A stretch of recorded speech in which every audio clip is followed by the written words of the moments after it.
નમસ્કાર વિદ્યાર્થી મિત્રો, અક્ષરધામ હાઈસ્કૂલ યોગી ચોક સુરત દ્વારા પ્રસ્તુત આ વિડિયો લેક્ચરમાં હું વિશાલ ઠુમર આપ સૌનું હાર્દિક સ્વાગત કરું છું. વિદ્યાર્થી મિત્રો, આપણે અગાઉના વિડિયો લેક્ચરમાં હિસાબોને લગતા ભાગીદારીના આખા એક સ્વરૂપની ચર્ચા કરી. ભાગીદારીના સ્વરૂપ અનુસાર ત્રણ જે મહત્વના શબ્દો હતા, ભાગીદારી, ભાગીદાર અને ભાગીદારી પેઢી, આ ત્રણેય શબ્દોની આપણે વિગતવાર ચર્ચા કરી.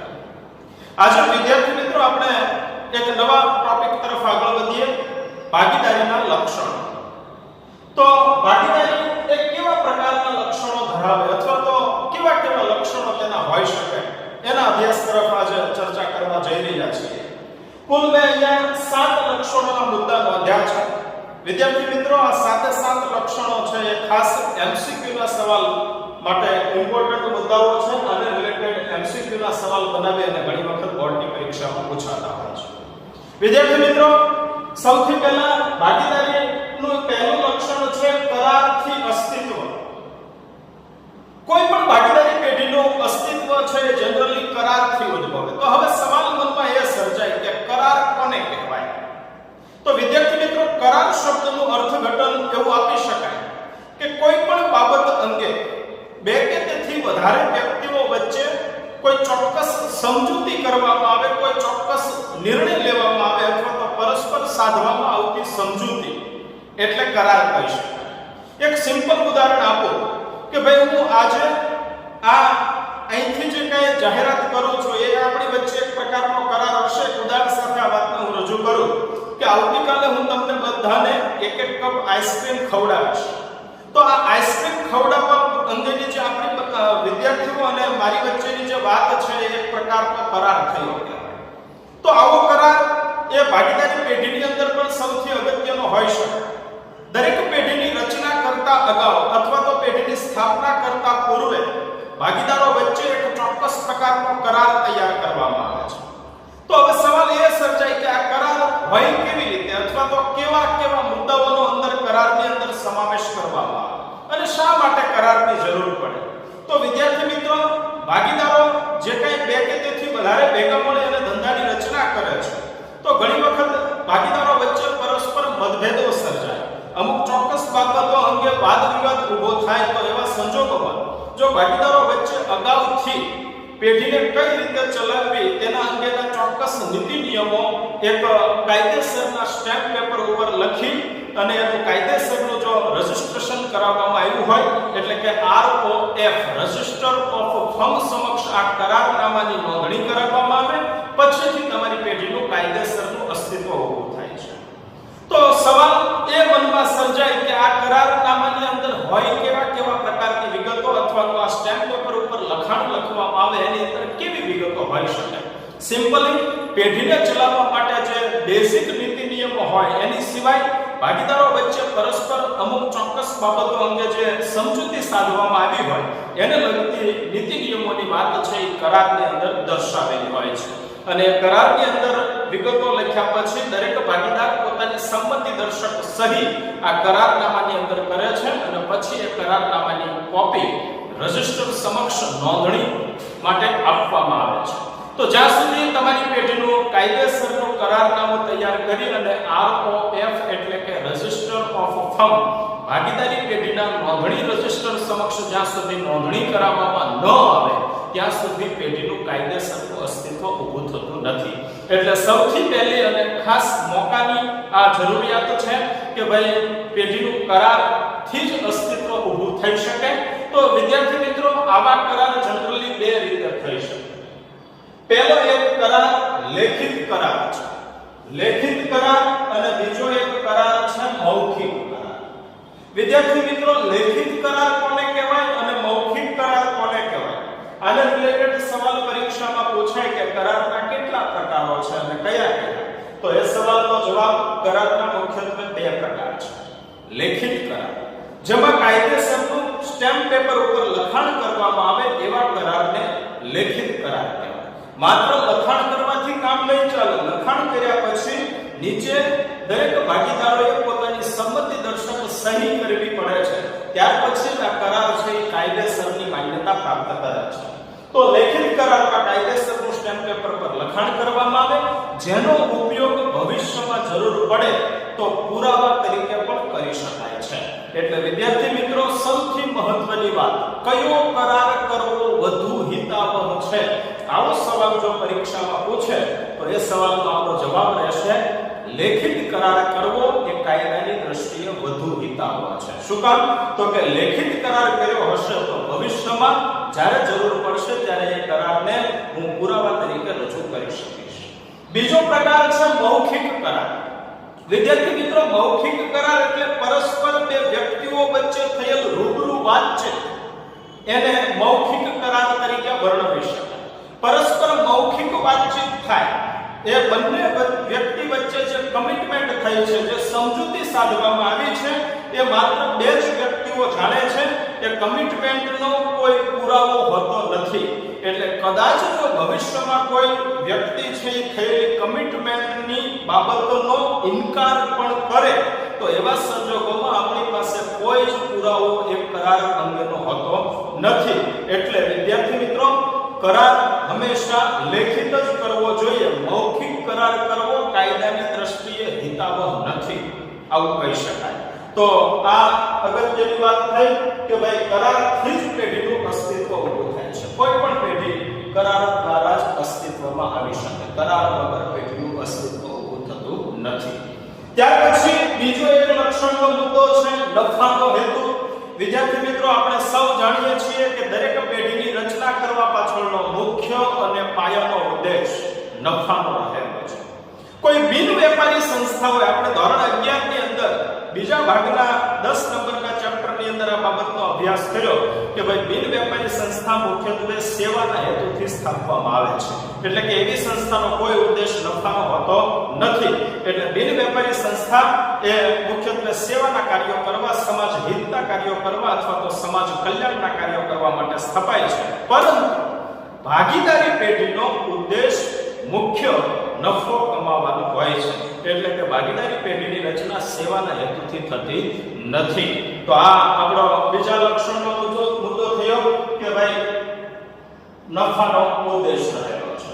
ત્યાર પછી લક્ષણ નંબર 3, કાયદેસરનો ધંધો. તમે જે પેઢીની રચના કરવા જઈ રહ્યા છો એ પેઢી તમારી કાયદેસરનો ધંધો ચલાવવા માટે રચાઈ રહી છે. એટલે કે જનરલી વિદ્યાર્થી મિત્રો, ધંધાઓ બે પ્રકારના હોઈ શકે, કાયદેસર અને ગેરકાયદેસર, લીગલી અને ઇલીગલી હોઈ શકે. તો આપણે સૌ જાણીએ છીએ કે કાયદેસરનો ધંધો કોને કહી શકાય, ગેરકાયદેસર ધંધો કોને કહી શકાય. બહુ સરળ શબ્દોમાં હું કાયદેસરના ધંધાની સમજૂતી આપું તો લીગલી ધંધો એટલે કેવો ધંધો? તો કે જે ધંધો કરવા અંગે જે તે પ્રદેશની સ્થાનિક સરકાર મંજૂરી કે પરમિશન આપતી હોય એવા ધંધાને કાયદેસરનો ધંધો કહી શકાય. દાખલા તરીકે ગુજરાતની અંદર કોઈ પણ અનાજ કરિયાણાના વેપારી માટે એ ધંધો છે એ કાયદેસરનો ધંધો કહી શકાય. પછી એના સિવાયની બીજી કોઈ સેવાકીય પ્રવૃત્તિ કરતા કે વ્યવસાયિક પ્રવૃત્તિ કરતા કોઈ પણ ઓફિસો ચલાવતા ધંધાઓ છે એ પણ એક કાયદેસરના ધંધાઓ છે. દાખલા તરીકે સીએ, વકીલ, એવી રીતે એન્જિનિયર, આ બધા વ્યવસાયિક વ્યક્તિઓના ધંધા પણ કાયદેસર છે.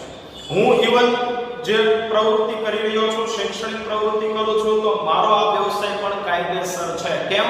તો કે ગુજરાત સરકાર આ વ્યવસાય કરવા અંગે કોઈ પ્રતિબંધ મૂકેલ નથી. ગુજરાત સરકાર આવા વ્યવસાયોને પ્રાધાન્ય આપે છે. આવા વ્યવસાયો અંગે કોઈ પ્રતિબંધ મૂકેલ ન હોવાથી મારો વ્યવસાય પણ કાયદેસરનો વ્યવસાય છે, કાયદેસરનો ધંધો છે.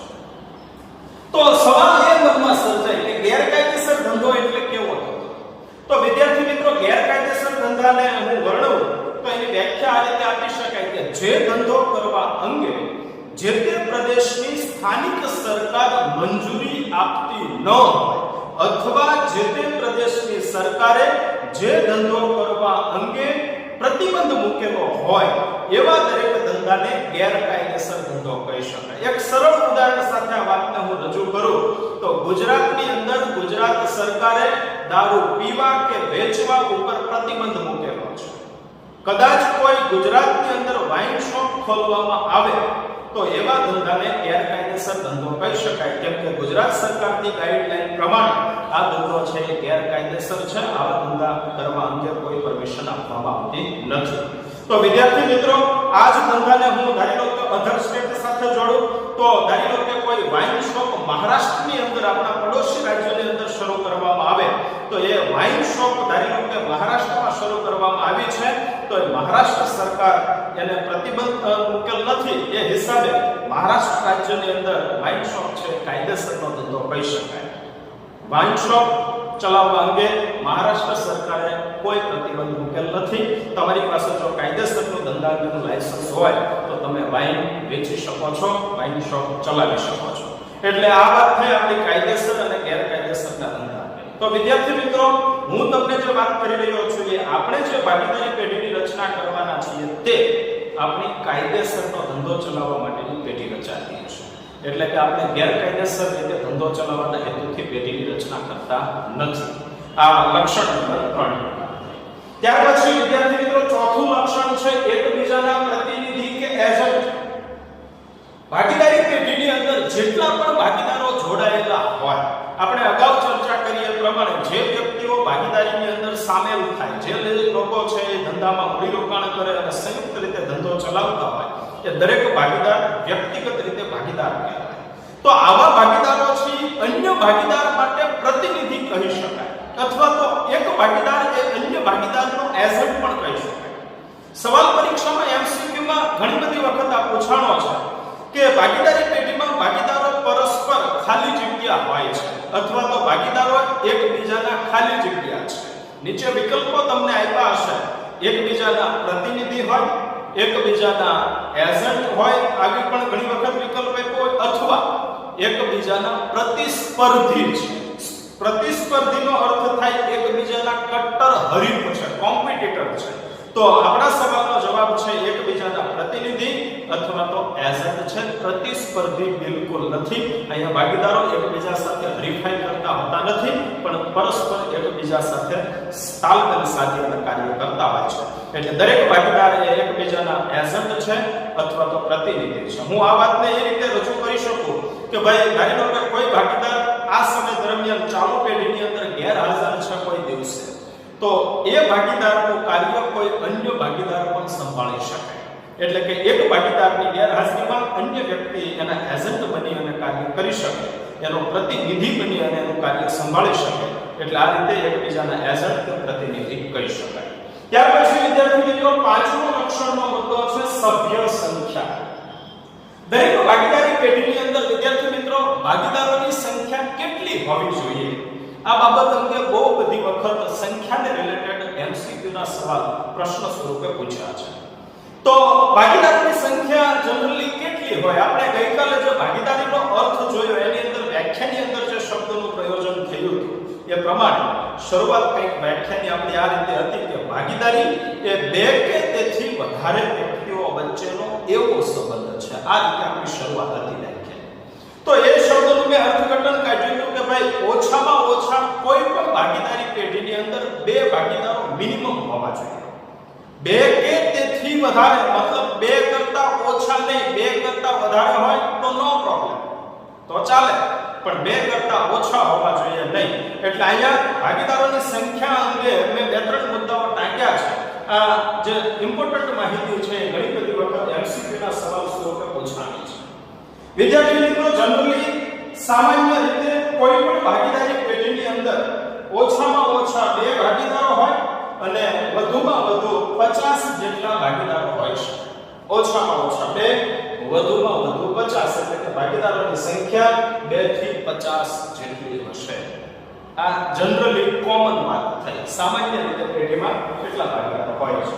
ત્યાર પછી આગળ વધીએ તો શરાફી પ્રકારની જો ભાગીદારી પેઢી હોય તો ભાગીદારોની સંખ્યા કેટલી હોય? આવો પર્ટિક્યુલર શરાફી પેઢીને લગતો MCQ નો પ્રશ્ન પૂછે તો શરાફી એટલે કેવી પેઢી? શરાફી પ્રકારની પેઢી એટલે કેવી પેઢી? તો શરાફનો મુખ્યત્વે ધંધો કયો? શરાફ નાણાં વ્યાજે લેવાનું અને નાણાં વ્યાજે આપવાનું કાર્ય કરે છે. એટલે કે ખાસ કરીને બેન્કિંગ પ્રકારનો જે ધંધો હોય, બેંકને રિલેટેડ પ્રવૃત્તિઓ થતી હોય એવા ધંધાને શરાફી પ્રકારની પેઢી કહી શકાય. તો આવા નાણાં વ્યાજે લેવાના અને દેવાના એટલે કે શરાફી પ્રકારની પેઢીની અંદર ભાગીદારોની સંખ્યા કેટલી હોય? મિનિમમ અને મેક્સિમમ. તો એના અંગે બે મુદ્દાઓ છે. ઓછામાં ઓછા શરાફી પેઢીમાં 2 ભાગીદારો હશે અને વધુમાં વધુ શરાફી પેઢીમાં 10 જેટલા ભાગીદારો હોય છે. તો વિદ્યાર્થી મિત્રો આ 2 થી 10 એ ભાગીદારોની લિમિટ અંગે શરાફી પેઢીની આ મર્યાદા છે. એટલે કે મેક્સિમમ 10 એના કરતા વધવા જોઈએ નહીં. ત્યાર પછી સામાન્ય કોઈ પ્રકારની ભાગીદારી પેઢી હોય એટલે કે શરાફી સિવાયનો કોઈ પણ પ્રકારનો ધંધો હોય. શરાફીમાં 2 થી 10 પણ શરાફી સિવાયની અધર પેઢીઓ કોઈ પણ હોય એટલે કે શરાફી સિવાયની પેઢીને મેં અહીં નામ આપ્યું છે સામાન્ય ભાગીદારી પેઢી. તો સામાન્ય ભાગીદારી પેઢીમાં ભાગીદારની સંખ્યા કેટલી? ઓછામાં ઓછા 2 અને વધુમાં વધુ 20 જેટલા ભાગીદારો હોઈ શકે. 2 થી 20 ભાગીદારોની લિમિટેશન છે. તો આપણે સૌ જાણીએ છીએ કે આ રીતે એમસીક્યુ ના સવાલ છે એ સંખ્યાને રિલેટેડ પૂછી શકાય. બહુ સીધી અને સરળ શબ્દોમાં વાત કરું તો સામાન્ય રીતે એવો સવાલ પૂછ્યો હોય કે સામાન્ય રીતે દરેક ભાગીદારી પેઢીમાં ભાગીદારોની સંખ્યા કેટલી હોય તો આપણો જવાબ બનશે 2 થી 50. શરાફી પ્રકારની પેઢી વિશે સવાલ પૂછે કે શરાફી પ્રકારની ભાગીદારીમાં ઓછામાં ઓછા અને વધુમાં વધુ ભાગીદારોની સંખ્યા કેટલી હોય? ઓછામાં ઓછા 2 અને વધુમાં વધુ 10. સામાન્ય પ્રકારની એટલે કે શરાફી સિવાયની બેન્કિંગ સિવાયનો કોઈ ધંધો કરતી વેપારી પેઢી હોય તો સામાન્ય ભાગીદારી પેઢીમાં ઓછામાં ઓછા 2 અને વધુમાં વધુ 20 જેટલા ભાગીદારો હોય છે. ત્યાર પછી આગળ વધીએ તો છઠ્ઠો લક્ષણનો મુદ્દો છે અમર્યાદિત જવાબદારી. વિદ્યાર્થી મિત્રો આપણે બધાએ જાણીએ છીએ 11મા ધોરણના બીએ વિષયની અંદર પણ આ મુદ્દાનો ઉલ્લેખ ઓલરેડી એક વખત થઈ ચૂક્યો છે. તમે એનાથી પરિચિત છો. વિદ્યાર્થી મિત્રો દરેક ભાગીદારની પેઢીમાં જવાબદારી અમર્યાદિત હોય છે. તો હવે સવાલ એ થાય કે ભાઈ અમર્યાદિત જવાબદારી કોને કહી શકાય? તો અમર્યાદિત જવાબદારી મતલબ જવાબદારીની કોઈ લિમિટેશન ન હોય એવી જવાબદારીને અમર્યાદિત જવાબદારી કહેવાય. સરળ શબ્દોમાં રજૂ કરું તો જ્યારે પેઢીનું વિસર્જન કરવામાં આવે અથવા તો પેઢીનો ધંધો બંધ કરવામાં આવે એવા સંજોગોમાં જો પેઢી પાસે દેવું ચૂકવવા માટે પૂરતા પ્રમાણમાં મિલકતો ન હોય તો એવા સંજોગોમાં ભાગીદારોની અંગત મિલકતો વેચીને પણ પેઢીનું દેવું ચૂકવવાની જે જવાબદારી બને છે એવી જવાબદારીને અમર્યાદિત જવાબદારી કહેવાય. આને એક નાના એવા ઉદાહરણ સાથે રજૂ કરું કે ધારી લો કે કોઈ પણ પેઢીની અંદર મિલકતો ધારી લો કે 50 લાખ રૂપિયાની છે અને એ જ પેઢી પાસે દેવાની વાત કરું તો પેઢી ઉપર રહેલ દેવાઓની રકમ અંદાજે ધારી લો કે 60 લાખ રૂપિયાની છે. 50 લાખની મિલકતો છે, દેવાનું પ્રમાણ 60 લાખ જેટલું છે. વિદ્યાર્થી મિત્રો ધારી લો કે આ સમયે આ કન્ડિશન હેઠળ પેઢીને બંધ કરવાનો નિર્ણય કરવામાં આવ્યો અથવા તો પેઢીનું વિસર્જન કરવામાં આવ્યું. પેઢીનો ધંધો સમેટી દેવામાં આવ્યો. તો એવા સંજોગોમાં પેઢીની 50 લાખની મિલકતો વેચતા એમાંથી ઉપજ 50 લાખ રૂપિયા જેટલી થશે. એટલે કે 50 લાખની મિલકત વેચતા જે 50 લાખ રૂપિયા મળે છે ઈ રકમનો ઉપયોગ પેઢીનું દેવું ચૂકવવા માટે કરવામાં આવે તો 50 લાખની રકમ હું દેવું ચૂકવવા માટે વાપરું તો પણ હજુ પેઢીનું દેવું ચૂકવવાનું બાકી 10 લાખ જેટલું રહી જશે. તો આ 10 લાખ રૂપિયા હવે આવશે ક્યાંથી? મોટો પ્રશ્ન સર્જાય. પેઢીનું દેવું છે, ચૂકવવું તો પડશે, એમાં ચાલશે જ નહીં. તો વિદ્યાર્થી મિત્રો આવા સંજોગોમાં એટલે કે પેઢી પાસે જ્યારે દેવું ચૂકવવા માટે મિલકતો પૂરતા પ્રમાણમાં ન હોય એવા સંજોગોમાં બાકી રહેલ દેવાની રકમ ચૂકવવા માટે ભાગીદારો પોતાની અંગત મિલકતો એટલે કે ઘરની મિલકતો વેચશે અને એમાંથી જે રકમ ઉપજશે એ રકમનો ઉપયોગ પેઢીનું દેવું ભરપાઈ કરવા માટે કરશે. આવી જે જવાબદારી હોય એટલે કે જરૂર પડે તો પોતાની અંગત મિલકતો પણ વેચવાનો સમય આવે આવી જે જવાબદારી હોય એવી જવાબદારીને અમર્યાદિત જવાબદારી તરીકે વર્ણવી શકાય. વિદ્યાર્થી મિત્રો છેલ્લું અને આપણો આખરી 7મું લક્ષણ પેઢીની માલિકી અને સંચાલન. ભાગીદારી પેઢીમાં પેઢીની માલિકી કોની હોય અને પેઢીનું સંચાલન કોણ કરે? પેઢીના માલિક કોને કહી શકાય? તો કે જે વ્યક્તિ ધંધામાં મૂડી રોકાણ કરે એ દરેક વ્યક્તિ પેઢીનો માલિક કહેવાય. ભાગીદારી પેઢીની અંદર મૂડી રોકાણ કરે કોણ? તો કે જનરલી મૂડી રોકાણ ભાગીદારો કરે છે. તો ભાગીદારી પેઢીમાં મૂડી રોકાણ ભાગીદારો કરે છે એ હિસાબે ભાગીદાર એ પેઢીનો માલિક બને. પેઢીનું સંચાલન કોણ કરે? તો કાલની જે વ્યાખ્યા આવી એની અંદર આપણે એવો નિર્ણય લીધો હતો કે કાં તો પેઢીના બધા જ ભાગીદારો સંચાલન કરતા હશે અથવા બધા વતી કોઈ એક વ્યક્તિ પેઢીનું સંચાલન કરતો હશે. પણ હશે કોણ? એ સંચાલક તરીકે કોને નિમવામાં આવે? તો ભાગીદારી પેઢીની અંદર જનરલી સંચાલક તરીકેનું કાર્ય એ પેઢીનો જ કોઈ ભાગીદાર કરતો હશે અથવા પેઢીના જ કોઈ ભાગીદારો કરતા હશે. તો વિદ્યાર્થી મિત્રો અહીંયા એ વાત ક્લિયર થાય છે કે પેઢીનો વહીવટ પણ ભાગીદારો સંભાળે છે, એટલે કે સંચાલન પણ ભાગીદારો કરે છે અને સાથે સાથે પેઢીના માલિકો પણ ભાગીદાર છે. તો એવું કહેવું હોય તો કહી શકાય કે જે લોકો પેઢીના માલિકો છે એ જ પેઢીના સંચાલકો છે અને જે લોકો પેઢીના સંચાલકો છે એ જ પેઢીના પાછા માલિકો છે. એટલે માલિકી અને સંચાલન બંને એક વસ્તુ છે એવું કહી શકાય. આ આપણા કુલ ભાગીદારીના 7 લક્ષણોની વાત થઈ વિદ્યાર્થી મિત્રો. 7 લક્ષણ એક વખત ફરીથી રિપીટ કરું છું. નંબર 1, કરારથી અસ્તિત્વ. પેઢીનો ઉદ્ભવ છે કરારથી થાય છે. કરારના મુખ્ય 2 પ્રકારો, લેખિત કરાર, મૌખિક કરાર. ત્યાર પછી નફાનો હેતુ. પેઢીનો મુખ્યત્વે ઉદ્દેશ નફાનો હોય છે.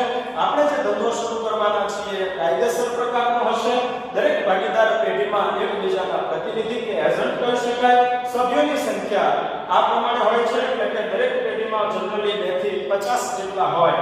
શરાફી પ્રકારની હોય તો 2 થી 10 જેટલા ભાગીદારો હોય અને સામાન્ય પ્રકારની ભાગીદારી હોય તો 2 થી 20 જેટલા ભાગીદારો હોય.